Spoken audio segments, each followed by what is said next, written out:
चकमा की। एंजल चकमा की देहरादून में हुई हत्या ने पूरे देश को झकझोर दिया है, लेकिन इस मर्डर पर एक बड़ा विवाद भी अब खड़ा हो गया है। यह विवाद नस्लीय हमले के आरोप से जुड़ा है।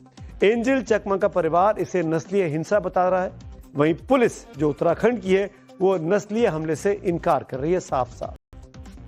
एंजल चकमा के परिवार का कहना है कि हमारे बेटे को उसकी शक्ल, उसकी पहचान, उसकी नस्ल की वजह से पूछकर मारा गया। वहीं देहरादून पुलिस कहती है कि नस्लीय एंगल तो है ही नहीं, ऐसी कोई जांच चल भी नहीं रही। ऐसे में सवाल बहुत सीधा सा है, एक ही मौत के दो सच कैसे हो सकते हैं? देहरादून पुलिस इसे महज एक झगड़े का नतीजा बताती है। वहीं परिवार का यह कहना है कि सीबीआई जांच होनी चाहिए। राष्ट्रीय मानवाधिकार आयोग ने भी नोटिस जारी कर रिपोर्ट मांग ली है। नॉर्थ ईस्ट के छात्र मौत की सजा और एंटी रेसिज्म एक्ट की मांग कर रहे हैं। ऐसे में बड़ा सवाल यह है कि जिस परिवार ने अपना बेटा खोया, क्या वो सबके सामने झूठ गढ़ रहा है?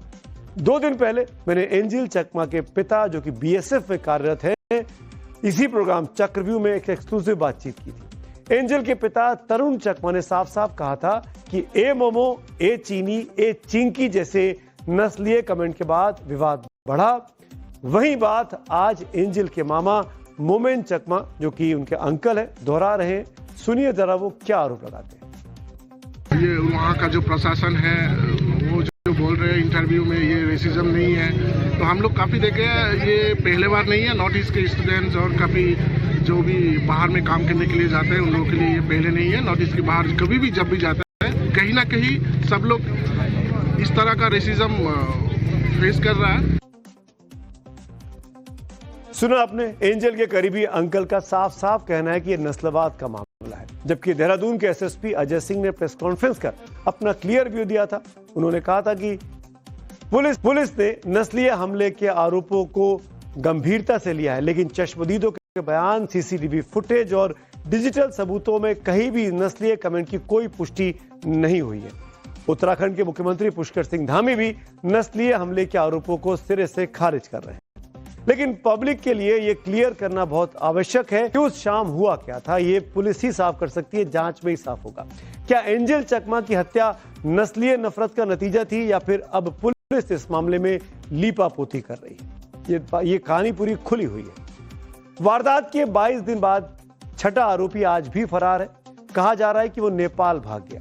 यही सवाल जब टाइम्स नाउ नवभारत की संवाददाता कृतिका तिवारी ने उत्तराखंड के मुख्यमंत्री पुष्कर सिंह धामी से किया, तो उन्होंने क्या जवाब दिया, आगे बढ़ने से पहले जरा इसको सुनिए।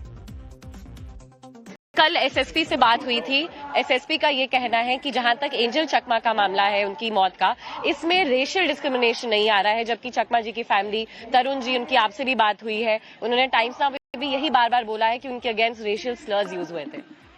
देखिए, ये देवभूमि है और हम सभी को बहुत पीड़ा है, बहुत दुख है, बहुत पीड़ादायक है हम सभी के लिए भी, पूरे प्रदेशवासियों के लिए भी और उनके परिवार के लिए तो बहुत पीड़ादायक है। लेकिन जिस दिन ये घटना हुई है उसमें से उसी घटना के तुरंत बाद 6 में से 5 आरोपी तत्काल पकड़ लिए गए थे। एक अभी संभवतः कहीं देश से बाहर गए हैं, लेकिन उनको पकड़ने के लिए भी यहाँ पर पूरी टीमें लगी हुई हैं। जल्दी उनको पकड़ लिया जाएगा। देश से बाहर गए हैं, लेकिन उनको पकड़ने के लिए भी यहाँ पर पूरी टीमें लगी हुई हैं। जल्दी उनको पकड़ लिया जाएगा। सुना आपने, हत्या के आरोपी के लिए सीएम धामी सम्मान सूचक शब्दों का इस्तेमाल कर रहे हैं। बोल रहे हैं कि एक अभी संभवतः देश से बाहर कहीं गए हैं, लेकिन उनको पकड़ने के लिए टीमें लगी हुई हैं। आगे बढ़ने से पहले एक बात मैं और क्लियर कर देना चाहता हूं कि छठा आरोपी फरार है।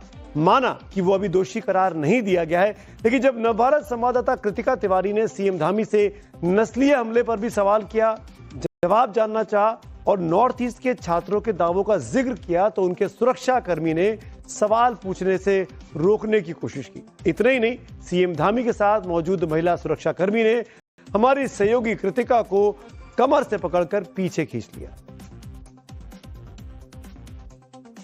मूव नहीं कर सकते ऐसे, आप ऐसे मूव नहीं कर सकते। So this we were just in conversation.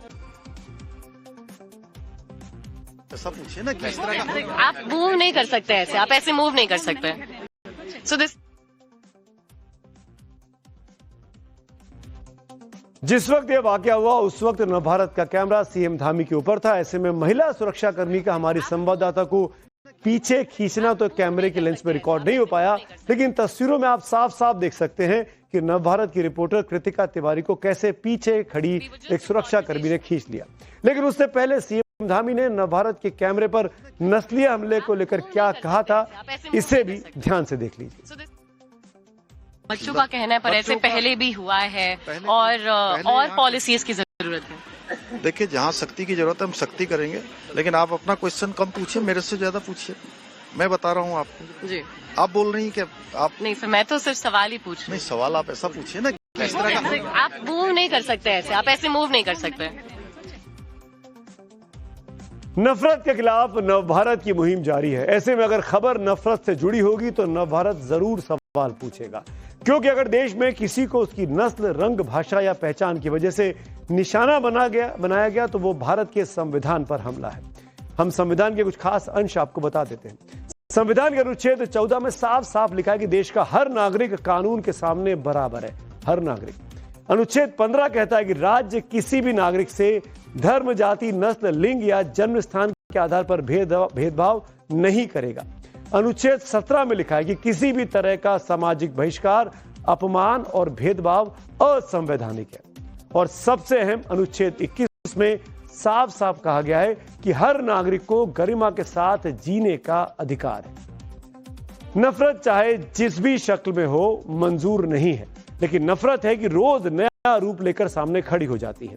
अब देखिए, बॉलीवुड की एक्ट्रेस है नुसरत भरूचा। वो महाकाल मंदिर में दर्शन करने पहुंची